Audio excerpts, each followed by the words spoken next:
I'm Mary. While I was working in my upstairs room, I suddenly heard a noise from the living room downstairs. Could it be a burglar? Ready to call for help at any moment, I gripped my cell phone and went to check the living room. There, I found my sister-in-law, Jennifer. Jennifer? I called out, surprised. Oh, Mary, you're here, Jennifer said, turning around at the sound of my voice. You scared me, sneaking in like that. Well, this is William's family home, so it's practically my home too, she added with a hint of annoyance. William is my brother. I understood her point. But isn't it rude to enter someone's house without permission? I felt irked, but Jennifer seemed displeased with my reaction.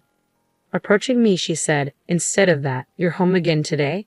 Well, having someone like you as a sister-in-law is really the worst, she continued, her tone biting. Excuse me, what do you mean by that? I asked, confused. Are you still clueless? I'm saying it's embarrassing to be single and unemployed, Jennifer mocked. I couldn't deny being single, but the unemployment part was a misunderstanding. I do work, even if it's from home. I am working, I retorted quickly. Yeah, a home security guard, right? She sneered. That's not it, Whatever, it's embarrassing and a nuisance, so just leave. I had no choice but to stay silent. Jennifer had always been this way since our first meeting. Years ago, William brought her home, introducing her as the woman he wanted to marry. I didn't intend to meet Jennifer then, not because I opposed the marriage, but because I was a recluse. My reclusiveness began in high school due to my inability to gauge social distances. Making friends was difficult, leading me to withdraw from school and eventually becoming a recluse. But neither my parents nor William blamed me. It's okay if you don't want to go to school, my dad, Robert, would say. Maybe you'll find what you want to do if you take your time. William encouraged me. My mom, Ashley, silently supported me. Thanks to them, I could deeply consider my future. I couldn't go outside, but maybe there was something I could do from my room. With that thought, I decided to see what I could do with a computer. In this era, as long as you have an internet connection, anything is possible. There are ways to work other than going to an office. I'll start with what I can do alone. After that, I began to explore various possibilities. With little knowledge or skill, there wasn't much I could do. I felt like I couldn't do anything. During such a low moment, William came to me with an idea. Mary, you play games, right? Games? A little, I guess. How about trying to be a game tester? William brought me a job opportunity as a game tester. The task was to check whether pre-release games worked properly. It didn't require any special skills, just motivation and perseverance. I'd like to try that, I answered immediately. And so, I began working as a tester. This job suited me perfectly. I could work diligently on my own, and reporting was as simple as sending emails. Even for someone like me who struggled with social interaction, this was manageable. As I worked, I realized something. If I knew more about programming, maybe I could even suggest fixes. That's how I started to get interested in programming. But programming requires a lot of learning. Usually, people study at vocational schools. However, it's not necessary to attend such schools. There are online courses, and you can also study independently. It's about having the will, isn't it? I used the internet to its fullest to start learning programming. I explored various sites, accumulating the necessary knowledge. Whenever I didn't understand something, I'd ask someone online and strangers would kindly respond. Knowing that someone was listening and helping made me happy. Gradually, I found friends who were also studying programming. We interacted online, and I started sharing personal things with them. Initially, our interaction was just through text, but it eventually led to voice calls and finally meeting in person. I was nervous, of course. Memories of my bitter high school days resurfaced. But I was no longer the high school student. I dressed up a bit and went to the meeting place where several men and women my age were present. I timidly approached them, but we hit it off quickly. It was no different from our online interactions. The only difference was whether they were behind a screen or in front of me. Feeling reassured, I got lost in conversation. Then someone suggested, let's start a business. I was anxious, but I thought I could work if it was with these people. I agreed immediately.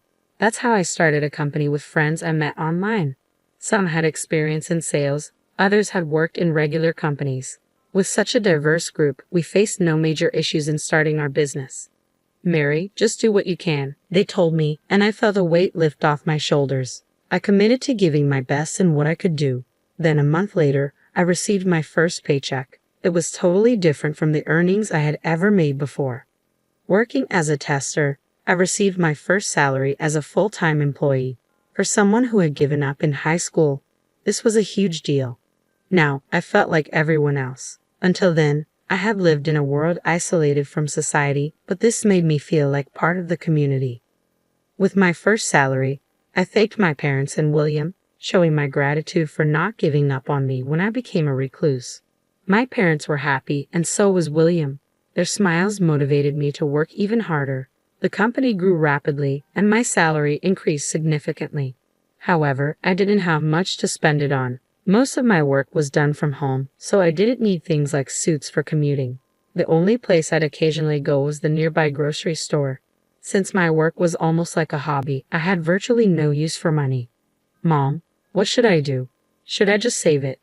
Well, saving is good, but sometimes it's okay to spend boldly, she replied. After much thought, I decided to buy something significant, a house. My workplace was my room, so it needed to be a place where I could relax and concentrate on work. In an apartment, you have to be mindful of neighbors, so a detached house seemed like a better option. I'll buy a house with land. It was quite a bold idea, even for me, but at that time, I didn't think too deeply about it. So, I bought a detached house with land. Robert and William were surprised, but they're not the kind of people to oppose what I do.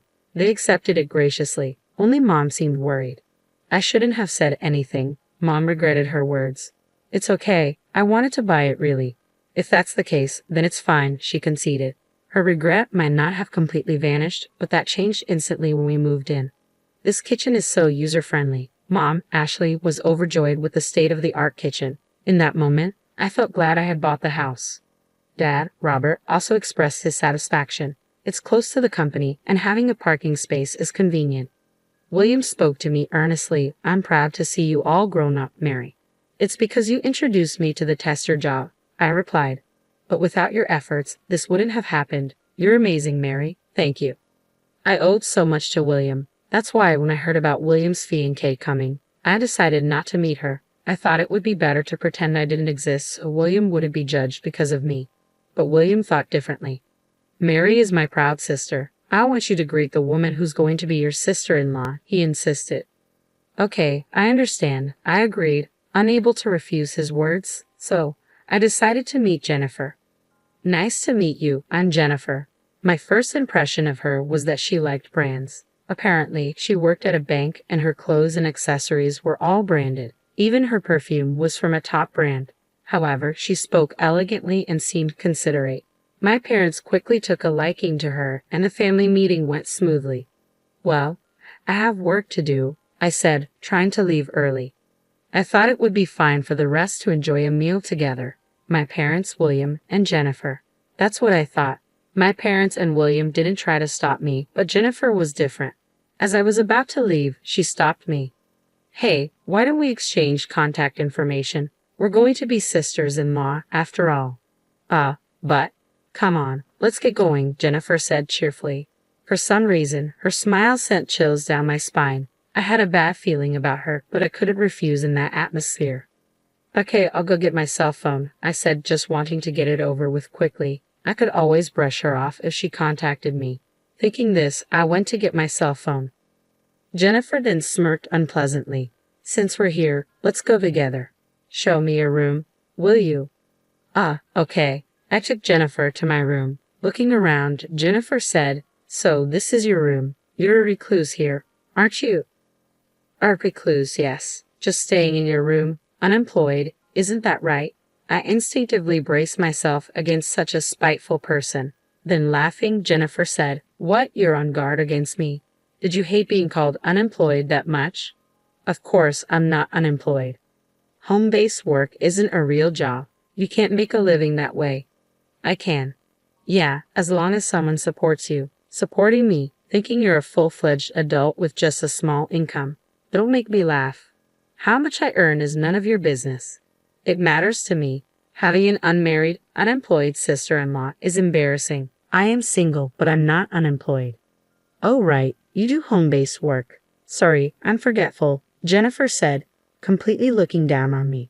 It was clear she didn't consider remote work a real job and just wanted to tease me and be alone with me. That's all I understand, I said, glaring at her, visibly annoyed.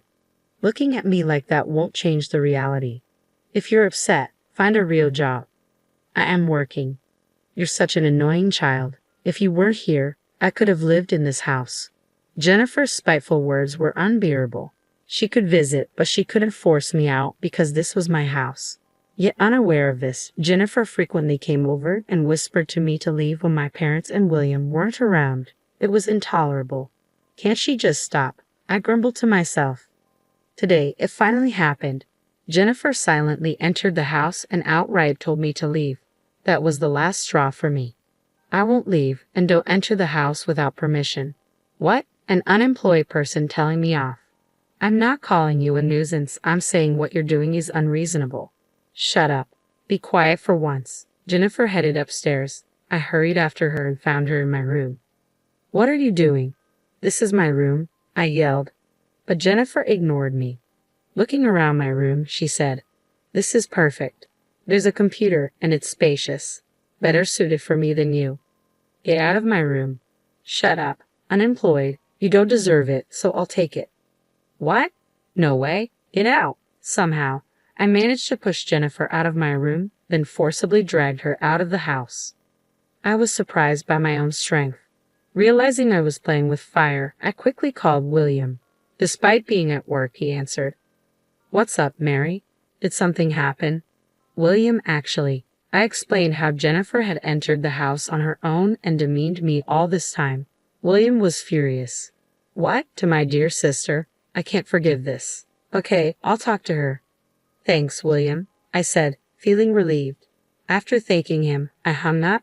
However, I knew we couldn't always rely on William. Pondering my next move, I decided to call my colleague James. James, a bit older than me and a college graduate, had joined our startup with extensive experience from working at a general company. I often consulted him when in trouble. James, it's not about work. I have a personal issue. What's wrong? I discussed Jennifer's actions with James. He was as angry as if it were his own issue. That's wrong of Jennifer. You're not at fault, Mary. Right? Yeah. But I haven't figured out any countermeasures.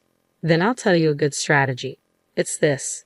James shared a plan with me. It was indeed an interesting strategy, one that would surely teach Jennifer a lesson if successful. But there was one problem. Won't this trouble you, James? Don't worry about me. Just go ahead and try it. Thank you. I decided to execute James' plan immediately. I contacted a certain place and began implementing the countermeasures. Months passed, and Jennifer's attacks on me ceased, probably due to William's scolding. I hoped it would stay this way. I was slightly relieved. However, the world isn't always so kind. A few days later, Jennifer called me. Can I come over tomorrow? It's okay if I call before coming, right? Her tone was deliberately unpleasant. Still, if Jennifer came, there was a high chance of executing James' plan. Reluctantly, I agreed. I pretended to agree. The next day, Jennifer arrived at the house and immediately asked, Are your parents here? They're not. They're on a trip. Oh, that's perfect. Jennifer brought a large bag into the house. What is that? My clothes and various things. Are you planning to stay here? Not just staying. I'm moving in, so you should leave. Your eyes or... It finally happened. With that in mind, I quietly nodded. Understood. You're complying? Wait, you understand? Yes, I'll leave. I suddenly became obedient. I thought about it. You are William's wife. I owe a lot to William, I said with a solemn demeanor. Jennifer started to smile unpleasantly. Finally, you understand. Now get out, useless, unemployed. Okay, I immediately went upstairs. Actually, per James's instructions, my belongings were already packed, and I had a place to move to.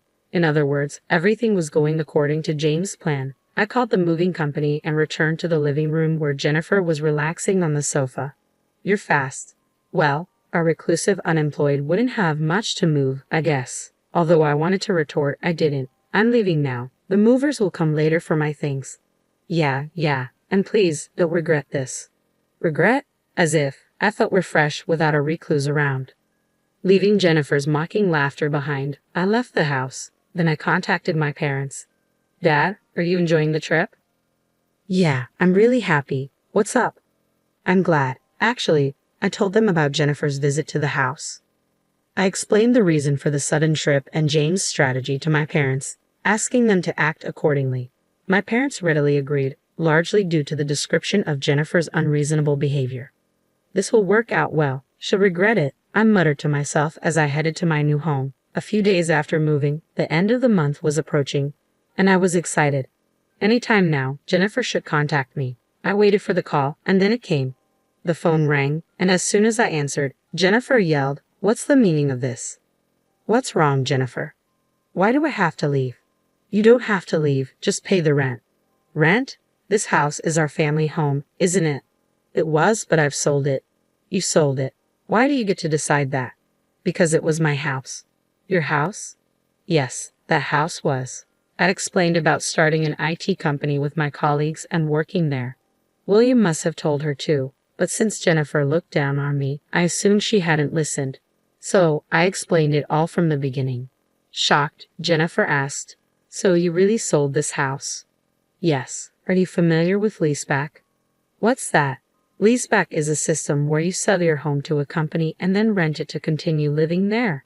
It has benefits like paying off loans with the sale proceeds. I used that leaseback. I sold the house and land I bought, then stopped paying rent after the contract ended. When Jennifer arrived, that meant she couldn't continue living there unless she signed a new contract herself. But Jennifer, who relied on William, wouldn't be able to pay the rent herself, and I doubted she would want to live there with William after driving me out. In short, Jennifer would have nowhere to live. "Remember this after playing your games," I said, unable to help but laugh at her empty threat. It was entirely her fault. If she hadn't looked down on me, she could have had a happy married life. It's a pointless person. She'll probably end up divorced from William, and I won't have to see her again, I thought. But it was that evening when James called me. "Mary, something terrible has happened. Can you contact your brother right away? He should be finishing work soon so I can tell him." James spoke rapidly about various things, essentially wanting me and William to come to his house, curious. I contacted William and then headed to James' place. When I arrived, there was a commotion outside James's apartment. Many police officers were there and neighbors had gathered to see what was happening. "James, what happened?" I approached James, who was in the middle of the commotion. "Actually, some weird woman tried to take my laptop. Here's what happened," James told me. During a break at work while he was taking a shower, he heard a strange noise and peeked into his room. There, a woman was rummaging through his belongings, apparently trying to take his laptop. Of course, James immediately confronted her. As soon as he shouted, the woman got startled and ran away, but she tried to escape through a window, fell, and lost consciousness. That woman was Jennifer, and she was arrested by the police for breaking and entering. However, Jennifer insisted, "This is my sister's room," and wouldn't back down, causing the commotion. "This isn't your room, right?" the police asked. Of course, it wasn't my room, but I wondered why Jennifer thought it was. When I asked her, Jennifer said to me, "It's your room? I sent your belongings here." My belongings? I heard it from the movers. When Jennifer was at the house, I had called the movers and left her there. But as per James' instructions, my belongings were first sent to his room and then forwarded to my new home. Unaware of this, Jennifer assumed the delivery address was where I moved to. But that doesn't justify breaking and entering, does it? "It's your fault." Jennifer's excuse was this. When I left the house, I had all furniture and appliances taken by the movers. However, Jennifer apparently thought something would be left behind.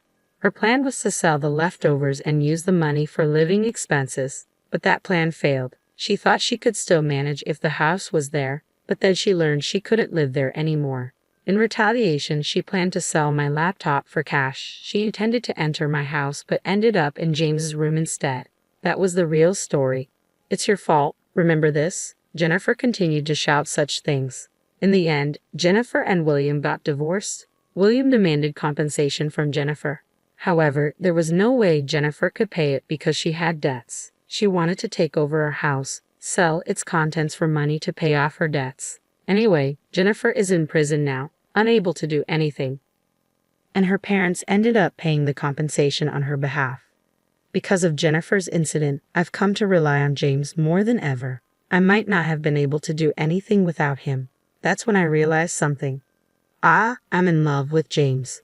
Now that I've realized this, I've started to make strong advances towards James.